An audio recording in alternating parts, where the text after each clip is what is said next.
Hey everybody, how are you doing? I am excited because we're at an amazing JT Foxx event. Absolutely. Right here in Anaheim, Los Angeles, California. And I am with the Brian David Robinson. Yes. All right. Sorry, my mouth got tangled up here. So let me ask you this. How has humor helped you in your daily lives? Well, for me, humor helps because if you take yourself too seriously with all the stress, I always say laugh at it later. I always say, why can't we just laugh at it now, right? Yeah. It's like, why wait? Just laugh. It's like, the saying we use all the time when fixing businesses, and that is, you're either going to cry or laugh. You might as well just laugh. It's like, and just have fun. And there was actually a funny thing that happened a couple of weeks ago with a friend of mine. We were working together, and we were busy. And if you remember Predator? Yeah. So in the movie Predator, turns around and he says, I don't have time to bleed. Jesse Ventura, he's like, you're bleeding. I don't have time to bleed, right? So we were laughing, and I said, and I was joking with him, and I said, don't cry. He goes, I don't have time to cry. He's like, I got time to laugh. That's right. So we just have fun with it, and you just don't take yourself too seriously, because everything will pass. It's just nothing that serious. Yeah. And so you just gotta laugh it off. Things happen. Things are falling apart around you, and if you put all that energy towards being upset, yes, you can't think through what you're going to do. You can't think through your work. You can't help other people. You're wasting a lot of energy, mental and physical, and you're tired. Then you still have to do the work. Right. So either just laugh at the situation, laugh at yourself, and just keep going. So how true is that? Because when you're crying and you're angry and miserable, you kind of clam up. You physically, mentally, you shut down. But when you laugh, you open up. That's where creative ideas. That's where lovingness happens. Absolutely. So if you're ever in a situation and something's happening, it's never that serious, and we call that in leadership, we call that emotional intelligence, right? Right. So you want to don't take it as a personal attack. It is what it is. Somebody quits on you, somebody has a hard time, whether it's at work or home or something, don't take it personal. It's what they're going through, and it doesn't necessarily mean it's reflecting anything about you. You just let it go. You know who you are, love yourself, and it's easy to love somebody. If I can say this with laughter and stuff, you love somebody. It's easy when somebody's getting along, like we're having a good time. Absolutely. But if somebody's upset with you, love them then. That's when it's hard to do. Oh. That's when it's the most valuable, because if you can love them and be okay with them being upset or whatever it is going on and not take it personal, then you're going to lift them up and you're going to deflate what's going on, and you're going to be so much faster just getting back to where you're going. So to me, they hear you love them with kindness, so if they're upset or whatever it is that's going on, just have fun, laugh at situations, and you'll be able to see and learn from what's going on as opposed to focusing on the poor me and the negative and what's happening to me. It's not happening to you, it's happening through you. And if I could put something out there, Morgan Freeman in one of the movies, I'll quote him on this. He says, he's playing God, right? And he says, and this was in Almighty Bruce. Oh, I love that movie. Okay?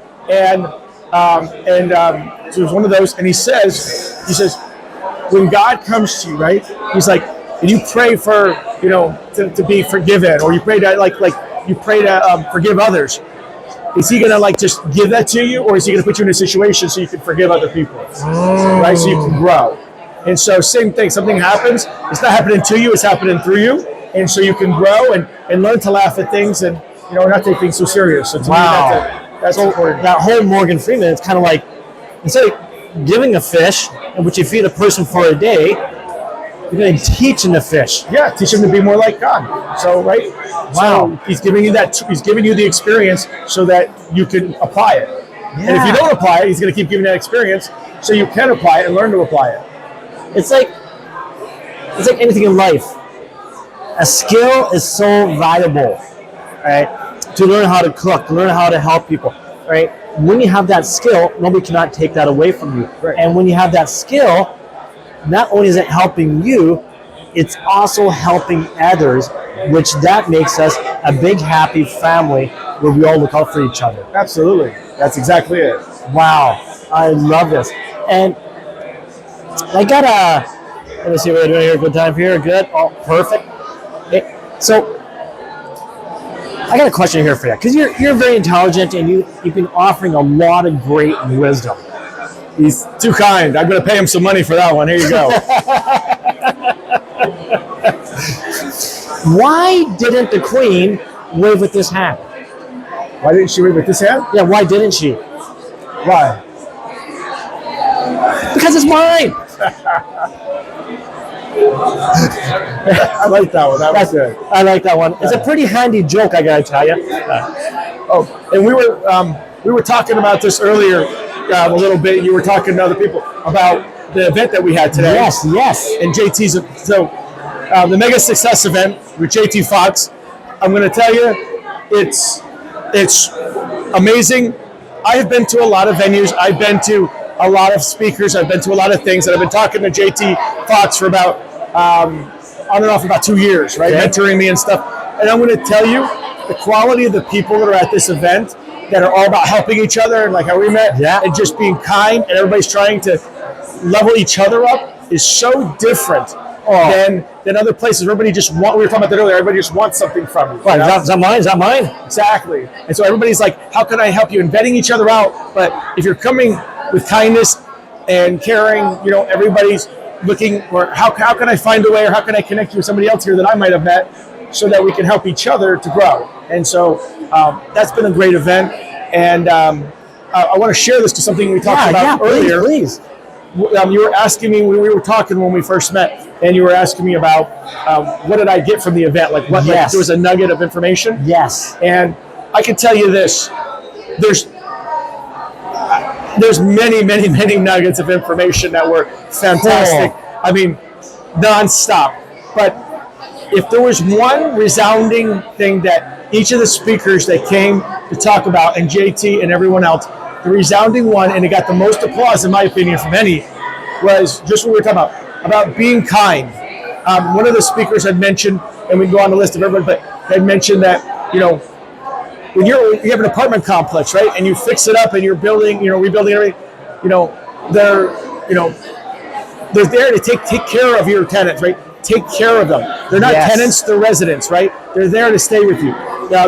Lift them up, make sure they have a comfortable place to stay, make sure it feels good to them. So if you're buying something and you're fixing them, doing something, don't do that and jack up their rent and mess them up. I mean, give them a fair price. You take care of the people, whether you're working with them as a partnership, you don't do each other wrong, you keep your word. Yes. Right? So if I say I'm going to do something, I'm going to follow through, I'm going to do it. And one of the most impressive things I heard, and I have to share this, is that one of the speakers that talked about, he did something he knew, that JT Foxx did an investment with somebody else. Okay, he invested in that, right, and helped them. And there was a situation where they weren't going to make what they were going to make. He pulled out of his pocket and covered the extra because he brought the person into the deal. And so he made sure that the person he brought, who does that? I do that. You may do it, but as it's all, most people don't do that. So the commonality of people here that are caring, giving, lifting up. He wants to do well. He even brought an Uber driver in, and I have to share this because it's all about the same thing. Please. This is beautiful. These are the examples. We can give you all day long. At the end, he brought his Uber driver in. The guy is trying to be a singer, right, and doing his stuff. He let him sing in the car, and he was giving him some business advice during the last couple of days. And then he brought him in on stage at the end with the major guest speaker and got out on there and let him sing and put music out and let him do it and see how he did. And everybody loved him and then the guest speaker has an event in Miami and said, I'm going to hire you and pay you, and you're going to come down and do a whole event with us and sing down there with us, and we're going to take care of you and fly you down, and you're contracted now to do an event. So who does that? And that honestly just meant everything. I mean, because you think about it, everybody there was having a good time.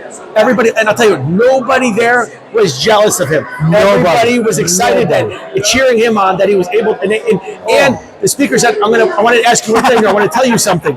And he said, okay, and I don't want to give away the speakers yet in case they want to do it or something. But he said, when you make it and as you go up, remember who you are this day. Yes. He's like, when you poop, it's going to stay. He's like, you're still a human being. So when you're famous and everything, don't forget where you started, and don't forget you're a human being and care about people. Remember your roots. Exactly. And he said it right there in the very beginning.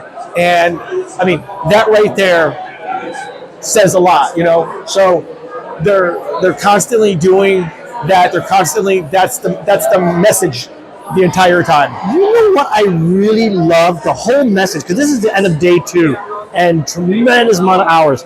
We literally had an 8 billionaire here. And Oh, yes. a couple of billionaires. And there's one thing that they all had in common. I have enough money. I don't need Yep. to make more money. What I want to do is how can I help others? Yes. One guy from Dubai, he says, I'll come down to this event on one condition. We write a book together. That book is a legacy that he can leave to people to help them. Yes. And there's another billionaire who actually comes from Dallas, Texas. I won't say who he is again. I'll let somebody else tell that.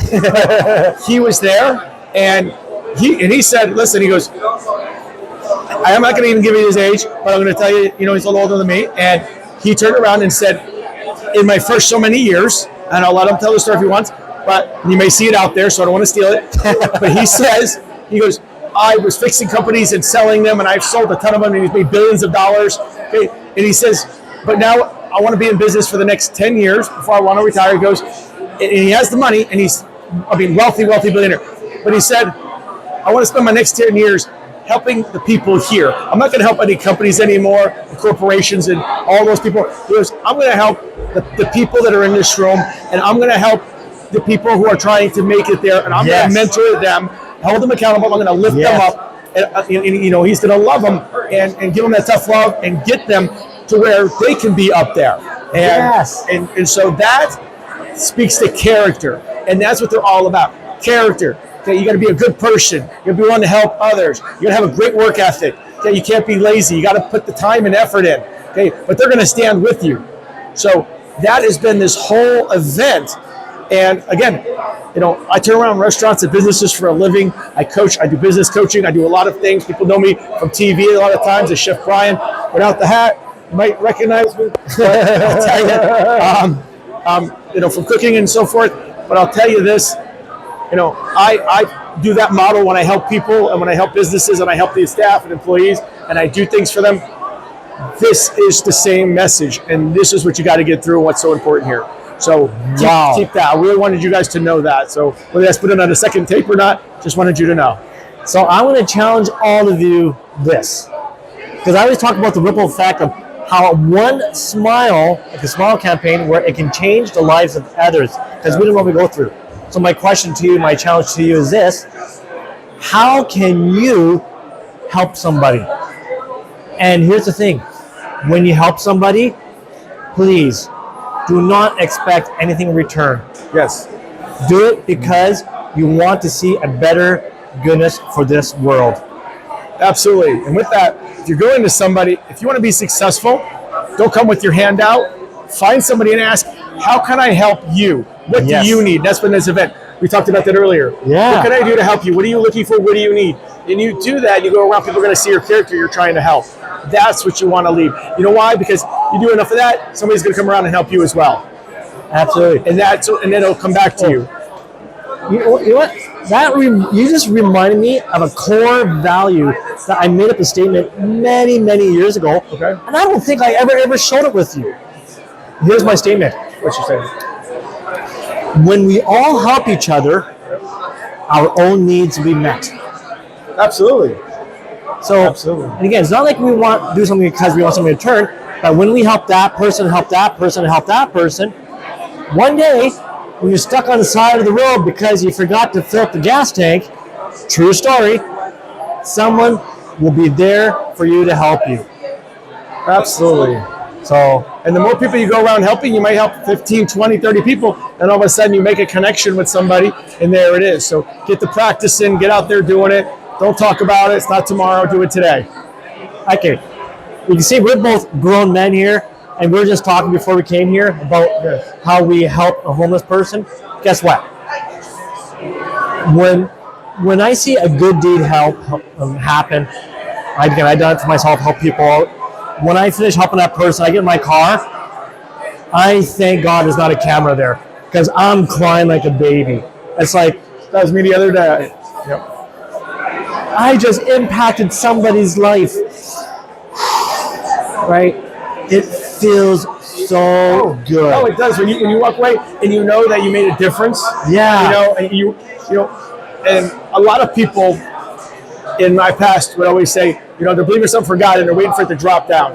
Have you ever heard the story about the guy with the two steamships that come by? Okay. Ships. So in the middle, and I'll probably mess this up, but there's a guy in the middle of the ocean on this raft, right? He's barely clinging onto it, and he's praying for God to save him. And so an ocean liner comes by, right? And they yell down to him. You know the story? No, I know a similar one, but because I can hear the story. They yell down to him, and they say, "Hey, we're going to help you here. Take the rope." And he goes, "No, God's going to save me." And they go, "Come on, help!" "No, God's going to save me." And they're like, "Okay, crazy guy," and they leave. So then, same thing happens again. Another ocean liner comes up, same thing. So they leave. The guy eventually drowns and dies, and he goes, "God, why didn't you save me?" And he says, "I sent you 2 ocean liners." So to me, that right there. So you being the ocean liner, you're the person that if you see somebody in need, help them. Because guess what? You keep doing that, somebody's going to help you when they see you in need. And if you don't put it out there, then you're going to attract what you get. You don't give out there, it's not going to come back to you. And it might not come right away. But you know what? If it's not coming right away, it's because you're thinking you're entitled to it. Yeah. And the thing about entitlement is you'll push things away. If you're out there and you're sharing it and you're doing it out of earnest and really wanting to help people, right? You're going to go through a journey to make you stronger and things happen and make you better. And that goes back to that laughing about stuff, right? Something happens, are you going to cry and be a poor me? And nobody, I'll tell you this, people here, if you're about a poor me and you're about, whining about stuff, nobody's going to want to work with you. Yeah, the victim mentality, nope. Yep. So then you're not ready because you're not ready yet to accept. And there was something that a pastor that I knew, Gary Cassini, who's on TV now, you might know him as doing the money thing and stuff. He told me this a long time ago when he was preaching. He said, when it goes back, he said, when you pray, and this meant a lot to me, when you pray, you don't beg. You don't say, "God, please give me this." He says, you have the right to sit at the table. Okay? That's right. So if I'm going to have dinner and I'm sitting at your table, I've been invited, right, to sit at this table. And if I see biscuits down there, I'm going to say, "Pass me the biscuits." I'm not begging for them. I'm believing for them. Yes. They're down there, and I'm believing they're going to come. Right? You might be talking, you might not get it right away to me, but I don't have to beg you for them. I don't have to do anything. I don't have to steal them. I know they're coming. They might come right away, they may not, but all I have to do is ask once, right? Yes. Because I believe that they will come. You will then turn around when your time, you will get them to me, and then I'll have my biscuit. Okay? So I'm not begging, I'm not pleading, or anything else. I'm not angry about it if you don't do it right away. And that's the thing about faith. When you believe, say to yourself, and I do this, I always do this before I pray. I sit down, if I can say this, and I say, I'm sitting at the table, at God's table, and then I look up and say, pass me the biscuits. And I put that in my mind that he's passing me a biscuit, and then I do my prayer. Because it puts me in that mindset of what he said. And I'll tell you, it works, it's great. So hopefully that helps you a little nugget and throw something out to you. This has been absolutely amazing. I really, really appreciate it. Thank you. All right. You hear all this information, all this wisdom, these tidbits. We can go for hours here. So I just want to say thank you for giving us a sample platter of your wisdom and your kindness and your heart. Thank you. And please look him up here. Amazing gentleman. Thank you so much. Thank you. God bless you, my friend. Thank you. Thank you. And remember to comment, like, share, and subscribe. And I'll see you all tomorrow.